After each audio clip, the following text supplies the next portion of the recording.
अगर मैं आपसे पूछूं कि एक इंसान कितनी बार अनसक्सेसफुल हो सकता है तो आपका आंसर होगा कि अनगिनत बार। मगर मैं पूछूं कि एक इंसान कितनी बार अनसक्सेसफुल होकर वापस कोशिश कर सकता है तो आप में से बहुत सारों का आंसर होगा कि एक या दो बार। लेकिन आज जिस शख्सियत की बात हम करेंगे वो एक या दो बार अनसक्सेसफुल होकर नहीं रुके बल्कि 1009 बार असफलता को झेलने के बाद कामयाब हुई। वैसे तो आपने थंबनेल को देखकर आइडिया लगा लिया होगा, हम बात करने वाले हैं KFC के founder colonel Harland David Sanders की। इनके नाम में कर्नल आने का भी एक किस्सा है जिसकी बात हम वीडियो में आगे करेंगे। हरलैंड का जन्म वर्ष 1890 में अमेरिका के इंडियाना शहर में होता है। जब ये मात्र 6 साल के रहते हैं तो इनके पिता की मृत्यु हो जाती है। ऐसे में घर की सारी जिम्मेदारी इनके कंधों पर आ जाती है। घर के हालात जब बिगड़ने लगते हैं तो इनकी माँ एक फैक्ट्री में काम करना शुरू कर देती है। जब ये मात्र 7 साल के रहते हैं तो ये अच्छा खाना बनाना सीख लेते हैं। इन्हीं खराब हालातों के बीच इनका बचपन बीतता है और जब ये 19 साल के रहते हैं तो इनकी शादी हो जाती है। दोस्तों इसी बीच ये तरह तरह के काम करते हैं, जैसे कभी इंश्योरेंस बेचा तो कभी क्रेडिट कार्ड बेचा, यहाँ तक कि टायर बेचने, लैंप बनाने और नाव चलाने जैसे कामों में भी उन्होंने हाथ आजमाया है, लेकिन कहीं भी उनकी दाल नहीं गली।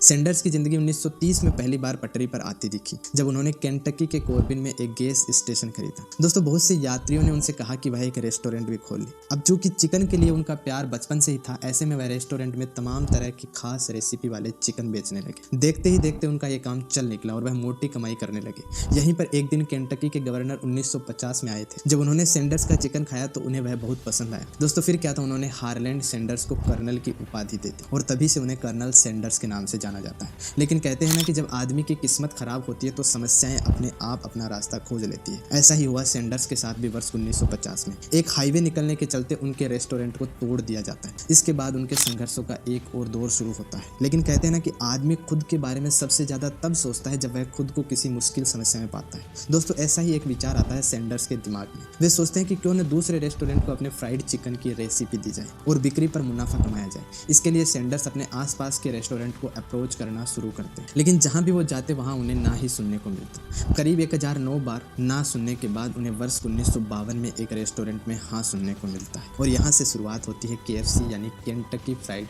चिकन की। दोस्तों वैसे तो इस पूरी स्टोरी में सैंडर्स के संघर्षों के अलावा कुछ खास नहीं है और आप में से बहुतों के दिमाग में ये भी आ रहा होगा कि इसमें कौन सी बड़ी बात है। जीवन में संघर्ष तो सभी करते हैं और मैं आपकी बात से सहमत भी हूँ। और यही नहीं, काफी लोग सैंडर्स से कई गुना ज्यादा संघर्ष और मेहनत करते हैं, लेकिन जो चीज सैंडर्स को इन सभी लोगों से अलग बनाती है वो है उनकी सोच। आज हम जिस समय में रह रहे हैं उसमें संसाधनों की कोई कमी नहीं, लेकिन फिर भी हम अपना विकास नहीं कर पाते। अब एक बार खुद को वर्ष 1952 में इमेजिन करके देखो और सोचो कि उस समय कितने ही संसाधन उपलब्ध थे। ना ही इंटरनेट का जमाना था और ना ही सोशल मीडिया प्लेटफॉर्म का, फिर भी उन्होंने फूड डिलीवरी जैसा क्रिएटिव आइडिया उस समय सोचा। दोस्तों आज KFC के दुनिया भर में करीब 27,000 स्टोर्स हैं और कई हजार करोड़ की इनकी नेटवर्क। तो दोस्तों ये थी KFC के फाउंडर कर्नल सैंडर्स की एक बहुत ही शानदार मोटिवेशनल स्टोरी। दोस्तों वीडियो अच्छा लगा तो वीडियो को लाइक और चैनल को सब्सक्राइब जरूर करें ताकि हम इस काम को और बेहतर कर सकें। मिलते हैं नेक्स्ट वीडियो में, तब तक के लिए धन्यवाद।